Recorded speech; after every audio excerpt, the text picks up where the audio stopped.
Hi, my name is Shayma Miedler, and this is my vlog for Chapter 2 of Dr. Alan Reid's The Smartphone Paradox.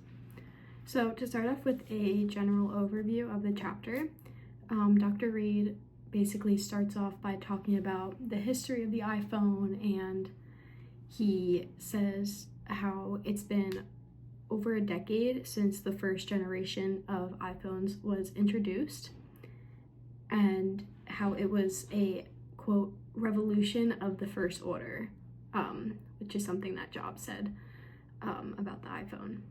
And obviously the introduction of the first generation of iPhones ushered in this smartphone era that we are now a part of. And after the original iPhone came out, so many other types of smartphones started coming out, and there are actually over 20,000 types of Androids alone, which shows how the smartphone era is like truly a good name for this time.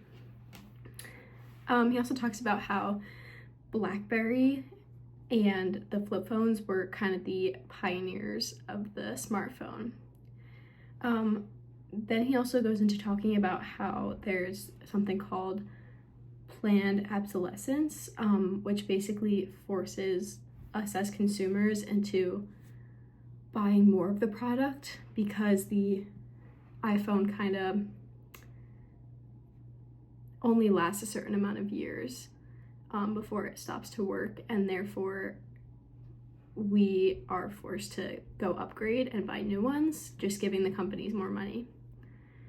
And this is totally intentional, and it's very planned out. He also notes that the cost of smartphones have just increased, and the cost is kind of crazy, saying that it can exceed that of a car payment. And because we know, the companies know that everybody's going to continue buying an iPhone because we're so addicted to them, that they can raise the price of iPhones and we'll still pay that price for them. Smartphones also are expected to go under a transformation in the future with all the new advancements and new technology, which I thought was pretty interesting as well. He also talks about the digital divide, which is the disparity between income level and device ownership, how households with a low income typically can't afford the smartphones, whereas households with a higher income can't live without their smartphones and constantly need to upgrade and get the new one. He finally talks about how the consequences are real and there is a serious addiction, and we need to be listening to the technology experts as we continue to use our phones on a daily basis and implement them into our daily routines.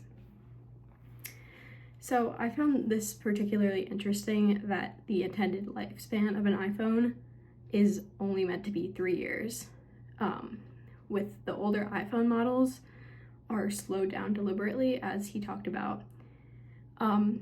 He also noted that this is actually considered to be a crime in France.